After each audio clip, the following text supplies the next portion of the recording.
Letzte Woche oder vorletzte Woche habe ich meine Stromrechnung bekommen, also die Jahresabschlussrechnung, und war ein bisschen baff. Es gab eine Erstattung von über 300 Euro. Das heißt, 300 Euro habe ich gespart, und das, obwohl unsere Klimaanlage hier in der Dachgeschosswohnung diesen und im letzten Sommer bei stellenweise über 40 Grad fast durchgehend gelaufen ist.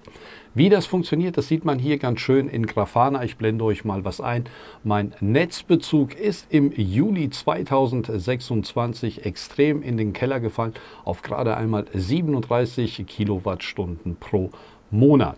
Der Grund dafür ist meine Speichererweiterung des Sendur SolarFlow 2400 Pro. Hallo und herzlich willkommen zu einem neuen Video auf meinem Kanal LDD Smart Home.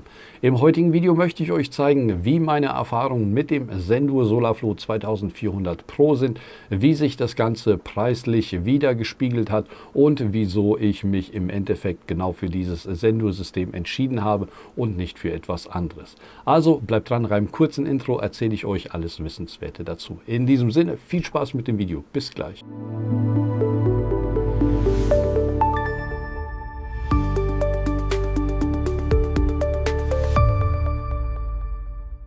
Schön, dass ihr dran geblieben seid. Wie anfangs erwähnt, habe ich mich für den Sendur SolarFlow 2400 Pro entschieden, der in Zukunft bei uns dafür sorgen soll, dass unsere Stromrechnung so stark wie möglich sinkt und wir uns nicht jedes Mal Sorgen machen müssen, dass die Strompreise steigen, weil irgendjemanden auf der Welt gerade irgendwie langweilig ist. Bevor ich euch aber mehr vom Stromsparen erzähle oder wie sich die Solarmodule und die Akkus bei uns amortisieren, möchte ich euch ganz kurz das System vorstellen, um das es heute geht, das SolarFlow 2400 Pro von Sendur. Wie der Name schon sagt oder vermuten lässt, verfügt er über 2,4 Kilowattstunden Speicher, hat 4 MPPT-Tracker verbaut und pro Anschluss können bis zu 750 Watt Peak-Modulleistung angeschlossen werden. Dann verfügt das System noch über eine Steckdose, also eine AC-Steckdose, an die man nochmal bis zu 1800 Watt anschließen kann, also über einen separaten Wechselrichter, und dieser wird dann einfach an das Gerät angeschlossen und den Rest erledigt das Gerät. Und so kann man dann maximal bis zu 4800 Watt laden, also 3000 Watt über die Solarmodule bzw. über die 4 MPPT-Tracker und 1800 Watt über die AC-Steckdose. Dann ist das Ganze so, dass das Gerät maximal 800 Watt einspeisen kann, aber durch die Installation durch einen Elektriker und die entsprechende Anmeldung kann das Gerät bis zu 2400 Watt einspeisen, was natürlich auch sich im Namen widerspiegelt. Das System ist erweiterbar auf bis zu 16,8 Kilowattstunden Speicher und bedient damit Balkonkraftwerke von einzelnen Solarmodulen bis hin zu einer großen Solaranlage, die mehrere Kilowattstunden liefern kann. Aktuell kann man ja bis zu 7000 Watt Peak vereinfacht montieren, also auf das Dach montieren, aber das ist ein anderes Thema und das gehört in ein anderes Video. So viel zu dem Produkt selbst, um das es heute geht. Auch nochmal wichtig für euch, hier oben steht zwar Werbung, aber Sendur hat sich aus dem Inhalt des Videos rausgehalten und mich einfach machen lassen. Ich erzähle euch hier also von meinen persönlichen Erfahrungen, meinen Einsparungen und so weiter und so fort und nicht von irgendwelchen Werbeversprechen. Okay, genug von Werbung. Wie ist das Ganze abgelaufen? Also ich probiere das Ganze mal ein bisschen zu sortieren. Ich hatte mit Solaranlagen irgendwann 2022 angefangen, damals einfach nur mit einem Solarpanel an den Balkon geklatscht. Dann irgendwann mal kam ein zweites Solarpanel dazu, das hatte ich aufs Dach montiert, zwar nicht optimal montiert, aber ich war eigentlich ganz happy damit. Das lief so bis circa 2025. Dann kamen die ersten Kooperationen, in denen es um Balkonspeicher ging. Das war ungefähr die Zeit, als die Preise für die Speicher endlich mal in einer Region gelandet sind, in der sie sich relativ zeitnah amortisieren. Wir sprechen hier von irgendwas zwischen 3 und 5 Jahren, und da wurde das Ganze auf jeden Fall interessant. 2025 hat das Ganze, wie gesagt, mit einem 2 Kilowatt Speicher angefangen. Dann wurde das System auf 4 Kilowattstunden erweitert und zwischendurch hatte ich auch noch mal verschiedene Batteriespeichern von unterschiedlichen Herstellern gleichzeitig im Betrieb, um sie zu testen. Auf jeden Fall war das alles nicht wirklich schön, da es nicht sehr einfach ist, verschiedene Systeme miteinander zu koppeln, vor allem wenn sie nicht Smart Home fähig sind oder MQTT fähig sind. aber mit etwas Fantasie habe ich das dann doch irgendwie hinbekommen. Schön war es nicht, aber dank des IO-Brokers hat es dennoch recht unkompliziert, sage ich mal, funktioniert. Das war aber, wie gesagt, einer der Hauptgründe, wieso ich auf ein einziges großes System wechseln wollte. Und da ich mit Sendur einfach die besten Erfahrungen gemacht habe, fiel die Wahl am Ende auf das 2400 Pro, weil es für mich einfach von den getesteten Systemen das beste Gesamtergebnis geliefert hat. Ein großer Vorteil, es ist cloudfrei bedienbar, es ist MQTT-fähig und die Kosten, um das System zu erweitern, sind nahezu unschlagbar. Es war also ein Mix aus mehreren Gründen, die dazu geführt haben, dass ich mich für genau dieses System entschieden habe, aber dazu gleich noch mal ein bisschen mehr. Wie es bei Strom und Solar meistens so ist, wenn man sich ein bisschen mit dem Thema beschäftigt, wird man relativ schnell angefixt von dem Ganzen und hat, ich sag mal so, mehr Lust dahingehend zu arbeiten oder das so umzustellen, dass man die sogenannte Nulleinspeisung realisiert. Und damit diese Nulleinspeisung so gut es geht umgesetzt wird, habe ich mich dann Mitte März oder Anfang März 2026 dafür entschieden, das Ganze etwas aufzuräumen. Also habe ich mich dazu entschieden, die alten flexiblen Solarmodulen auf dem Flachdach bzw. die bei mir auf dem Flachdach montiert waren, zu entfernen und habe mir noch ein paar Glasmodule geholt und es war ungefähr auch die Zeit, als ich die ersten Sendur-Systeme getestet habe. Und ja, was da passiert ist, ich habe da im Grunde die 4 flexiblen Solarmodule entfernt, habe 4 450 Watt Peak-Module aufgeständert auf das Flachdach. Die sind zwar relativ flach angewinkelt, aber das sollte für uns dennoch passen. Also das war so ein bisschen ein Kompromiss, den ich eingehen musste. Und dann kam auch noch mal ein 400 Watt Peak-Modul auf die andere Seite, auf die Morgenstunde-Seite, sage ich mal. Und die fängt halt das Morgenlicht auf oder die Morgensonne auf und so läuft das System jetzt seit ungefähr März 2026. Aber wie man schön sieht, ist hier im Laufe der Zeit der Stromverbrauch immer weiter runtergegangen. Im Sommer 2024, da hatten wir noch keine Batteriespeicher, das waren einfach nur die Solarmodule. Da hatten wir hier im Juni 2024 irgendwas 230, 236, hier 161 Kilowatt oder hier 221 Kilowattstunden verbraucht. Und 2025 wurde, wie gesagt, der erste Speicher angeschafft. Und da sieht man schon im gleichen Zeitraum, Juni, Juli, August, ist der Stromverbrauch von 200 paar zerquetschen auf 150, 128, 183 Kilowattstunden pro Monat gesunken. Das war, wie gesagt, der Anfang. Da waren nur ein paar flexible Solarmodule auf dem Dach bzw. auf dem Flachdach. Die waren einfach nur gerade draufgelegt. Ich muss mal gucken, ich habe noch irgendwo ein paar Bilder, die blende ich euch ein. Und das war natürlich nicht super optimal, aber man sieht schon da, was so ein Batteriespeicher auswirken kann. Das heißt, der Stromverbrauch hat sich von 2024 auf 25 um knapp 100 Kilowattstunden pro Monat reduziert. Das heißt, von 230, 240, 250 auf 150 Kilowattstunden. Dann ging das Ganze los mit den Sendur-Systemen und den Glasmodulen. Die kamen ja dann irgendwann mal 2026 aufs Dach und hier sieht man dann richtig schön, wie sich der Verbrauch dann nochmal sehr stark verändert hat. Das heißt, wir hatten hier 2025 irgendwas um die 150 Kilowattstunden und dann im gleichen Zeitraum Juni, Juli, August sieht das Ganze jetzt wie folgt aus. Wir haben hier dann im Mai, Juni, Juli einen Verbrauch von 55, hier 107 und da 37 Kilowattstunden pro Monat. Hier im Juni, da muss man ein bisschen was dazu wissen. Der Juni war ja die Zeit mit den heißesten Tagen, das heißt, wo wir weit über 40 Grad lagen. Und dadurch, dass es so warm war, musste bei uns die Klimaanlage permanent laufen, da wir, wie gesagt, im Dachgeschoss wohnen. Und das hat sich dann natürlich auch bemerkbar gemacht beim Stromverbrauch, weil dadurch, dass die permanent laufen konnte, das System, oder haben die Solarmodule oder die Solarleistung einfach nicht mehr ausgereicht, um den Bedarf zu decken. Und deswegen ist der Juni ein bisschen höher. Aber hier kam irgendwo die Umstellung auf das Sendur-System. Also da wurde komplett auf Sendur umgestellt. Die 2 erweiterten Speicher kamen hinzu. Und da ist das Ganze auf 37 Kilowatt gesunken. Und dann hier der August. Wir haben jetzt aktuell den 8. August. Und jetzt liegt der Stromverbrauch irgendwo bei 9 Kilowatt. Das heißt, wenn es so weitergeht, landen wir irgendwo bei 30 Kilowattstunden, 30 oder 35 Kilowattstunden, je nachdem, wie gut wir oder wie schlimm der Sommer noch wird oder wie warm der Sommer noch wird, sagen wir es mal so.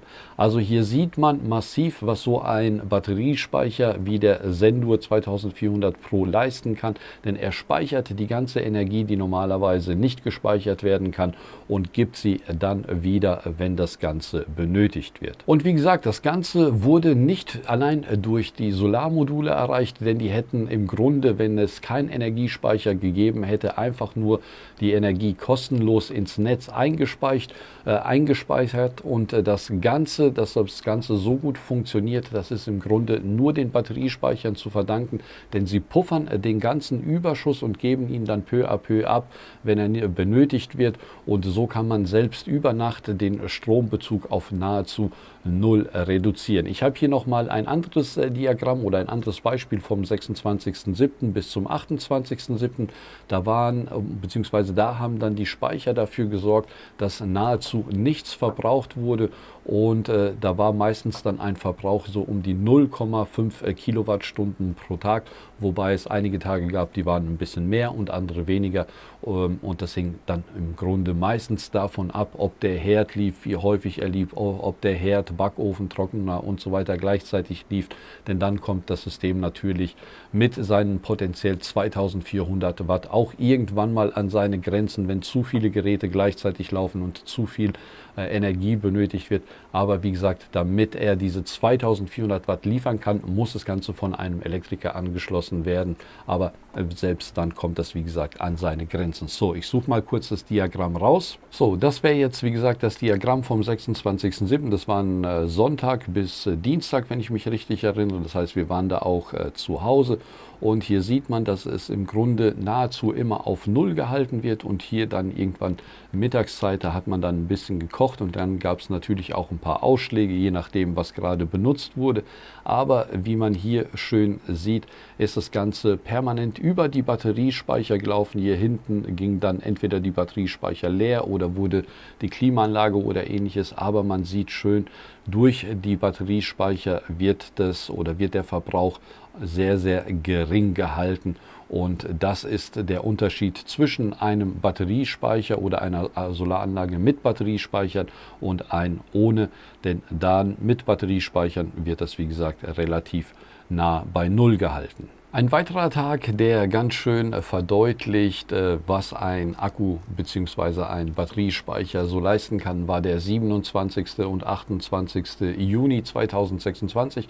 Das waren die Tage, an denen die neuen Hitzerekorde in Deutschland aufgestellt wurden. An den Tagen war es richtig heiß mit über 40 Grad, wie zum Beispiel am 28. Juni. Und da hatten wir einen Verbrauch von ca. 15 Kilowattstunden allein nur für die Klimaanlagen. Das sieht man hier, die Klimaanlage im Wohnzimmer hat 8 Kilowattstunden verbraucht und die Klimaanlage im Flur 7 Kilowattstunden. Das heißt, 15 Kilowattstunden wurde allein von den Klimaanlagen verbraucht, und bezogen aus dem Netz haben wir an dem Tag 11,65 Kilowattstunden. Das bedeutet, wir haben ja 12 Kilowattstunden von den Solarmodulen bekommen, denn das ist so ungefähr, was die Solarpaneele pro Tag liefern an einem durchgehend wolkenfreien Tag. Und das bedeutet im Umkehrschluss, dass wir ca. 23 Kilowattstunden an dem einen Tag bezogen haben oder verbraucht haben. Das heißt, die Klimaanlagen, gekocht, was da wurde und so weiter und so fort, waren es ungefähr 23 Kilowattstunden, die wir verbraucht haben. Und das ist ist, wenn man es dann überschlägt, so viel wie fast vermutlich im ganzen August, was wir jetzt verbrauchen werden, oder im Juli. Im Juli hatten wir 37 kW verbraucht oder Kilowattstunden verbraucht, und hier haben wir an einem einzigen Tag 23 Kilowattstunden verbraucht, aber tatsächlich waren es, wie gesagt, nur 11, weil der Rest von den Batteriespeichern abgepuffert wurde oder ja, ausgeglichen wurde. Der 28. Juni ist zwar etwas extrem und spiegelt nicht so schön die Leistungsfähigkeit wider, zumindest nicht auf den ersten Blick. Da einigt sich eigentlich der Blick auf Mitte Juli um einiges besser. Da waren es zwar auch über 30 Grad, aber die Nächte waren etwas kühler und die Klimaanlagen mussten nicht an ihren Grenzen gebracht werden. Und hier sieht man auf jeden Fall schön, dass die zwei Klimaanlagen zusammen rund 7 Kilowattstunden verbraucht haben. Und hinzu kommen nochmal 3 Kilowatt Grundlast, also knapp 10 Kilowatt wurde verbraucht. Aber im Grunde wurden nur irgendwas um die 0,3 bis 0,5 Kilowattstunden verbraucht. Um das Ganze auf den Punkt zu bringen, wieso habe ich mich also ausgerechnet für das Sendur-Modell entschieden? Zum einen wegen dem Preis-Leistungs-Verhältnis und dem modularen Baukastenprinzip, wobei man da ehrlich sein muss, das Sendur Solarflow 2400 Pro ist in der Anschaffung ein bisschen kostspieliger, sage ich es mal, aber es ist sozusagen das Gehirn des ganzen Systems oder der ganzen Anlage. Das heißt, da ist der Wechselrichter und die Steuerung enthalten. Aber wenn man dann mehr Kapazität braucht oder mehr Kapazität benötigt, muss man sich nicht mehr wieder so ein teures Hauptgerät kaufen, sondern stapelt einfach nochmal ein AB3000L Akku darunter. Und die sind preislich wirklich sehr, sehr attraktiv im Vergleich zu anderen Herstellern, denn da sprechen wir dann irgendwas um die 500 € für ein 2,8 Kilowattstunden Akku, und das machte dann also knapp 200 € pro Kilowattstunde, und da wird das Ganze wirklich, wie gesagt, sehr interessant, da dann die Amortisationszeit sehr stark sinkt. So, warum habe ich mich aber noch für dieses Sendur-System entschieden und nicht für ein anderes System? Also ein großer oder ein wichtiger Grund bei dem Ganzen war, dass das System Smart Home fähig ist, also dass man es übers Smart Home steuern kann.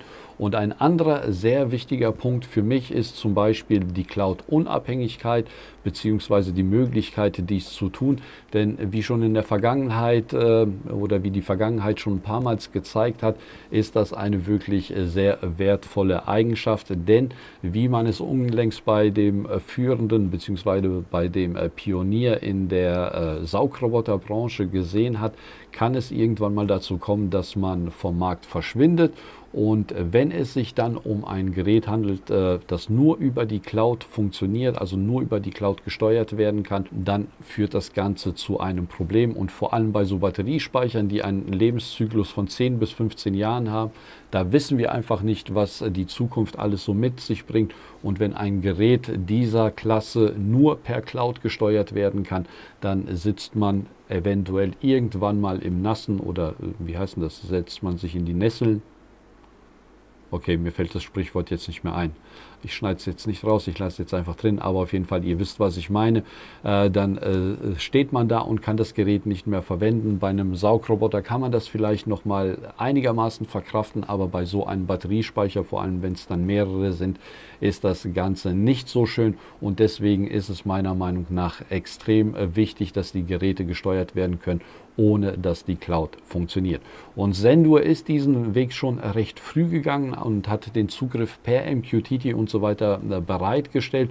Und das ist für mich und für viele andere da draußen ein wichtiger Faktor, der die Kaufentscheidung stark beeinflusst. Und ich betreibe das aktuell zwar auch noch per Cloud und lese die Daten per MQTT aus der Cloud aus, einfach weil es super funktioniert und ich bisher nie irgendwelche Ausfälle hatte.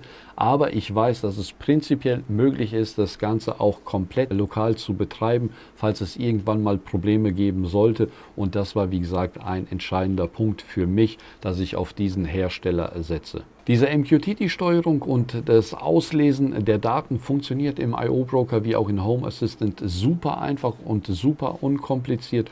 Und die Einbindung in den I/O Broker und noch so ein paar andere Vorteile sind, wie gesagt, wie ich vorhin schon erwähnt habe, dass ich die Klimaanlagen darüber steuern kann. So, jetzt hat mein Telefon geklingelt und wurde aus dem Konzept gebracht. Also nochmal zur Einbindung in den I/O Broker. Also das ist, wie gesagt, auch nochmal ein riesengroßer Vorteil, dass das System sich in den I/O Broker einbinden lässt. Und eine Sache, die mir auch besonders gut gefallen hat, ist, dass ich die Klimaanlage mit dem I/O Broker steuern kann. Also wenn ich sehe, dass die Batteriespeicher voll sind, das heißt etwas über 80% geladen sind und ich eine Außentemperatur von über 30 Grad habe, dann ist es bei mir so, dass ich die Klimaanlagen einfach einschalte, weil ich weiß, dass zu viel Energie gerade von oben von der Sonne runterkommt und dadurch kann ich die Klimaanlage betreiben, ohne einen einzigen Prozent aus dem Akku zu entnehmen und halte die Wohnung dadurch kühl. Das heißt, die Wohnung ist kühl, wenn man nach Hause kommt und man hat im Grunde nichts von der Energie genommen aus den Akkus oder vom Dach genommen, verbraucht, unnötig verbraucht, sondern benutzt wirklich nur die überschüssige Energie. Und das ist, wie gesagt, dank I/O Broker, dank Home Assistant und dank dieser MQTT-Geschichte möglich, weil einfach die Daten von dem Akku zur Verfügung gestellt werden. Und wenn man das Ganze schön kombiniert, kann man sich da ein paar interessante Skripte zusammenbauen. Gibt es an dem System auch etwas Negatives? Ja, das gibt es. Es ist ein kleiner Wermutstropfen, der mir im Laufe der Zeit aufgefallen ist und mich persönlich ein bisschen stört, ist, dass die Verbindung mit den Shelly-Geräten, also dem Stromzähler, das Ganze läuft über Cloud. Und das führt dann halt dazu, dass es immer eine kleine Verzögerung von 5 bis 6 Sekunden bei Lastwechseln gibt. Das heißt, das Signal vom Stromzähler geht oder vom Shelly geht zuerst mal in die Cloud. Sendu holt es aus der Cloud zurück, schickt es an meinen Batteriespeicher zu Hause und diese Kommunikation, die hat halt eine gewisse Verzögerung, je nachdem wie das Internet läuft. Und dadurch entstehen Verzögerungen bis zu 5, 6 Sekunden. Das ist jetzt nicht nur alleine der Cloud-Geschichte zu verdanken, sondern hat auch ein bisschen was mit der Technik zu tun. Aber das könnte man auch nochmal um 2, 3 Sekunden bestimmt verringern, wenn das Ganze direkt miteinander kommunizieren würden. Aber das ist, wie gesagt, Meckern auf hohem Niveau und monetär wird sich das wahrscheinlich auch nie irgendwie für uns bemerkbar machen. Aber schön wäre es dennoch. Kommen wir zu meinem Fazit. Ich kann, wie gesagt, nichts Negatives über das Produkt sagen. Das, was ich bisher getestet habe in den vergangenen Monaten, es sind ja jetzt schon fast 5 Monate vergangen, seitdem das System bei mir in Betrieb ist. Ich konnte nichts Negatives feststellen. Es funktioniert bei mir genau so, wie es sollte. Es macht genau das, was es sollte. Es speichert Energie und gibt die Energie wieder. Und das war, wie gesagt, auch einer der Gründe, dass das Ganze so gut funktioniert hat, dass ich mich dazu entschieden hatte, nochmal 2 weitere Akkus zu kaufen auf meine eigenen Kosten. Da kam jetzt der glückliche Zufall dazwischen, dass Sendu nochmal eine Kooperation mit mir machen wollte und wir uns dann auf die Entlohnung in Form von Akkus entschieden haben. Aber das zeigt, glaube ich, ganz gut, dass ich mit dem System zufrieden bin, denn ansonsten hätte ich nicht mit dem Gedanken gespielt, mir die Teile zu kaufen.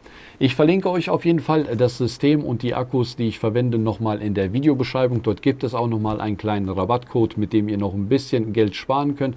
Also falls ihr Interesse an dem System habt, dann guckt mal in die Videobeschreibung. Dort ist, wie gesagt, alles verlinkt. In diesem Sinne, bis zum nächsten Mal. Macht's gut und viel Spaß mit dem Sendu SolarFlow 2400 Pro.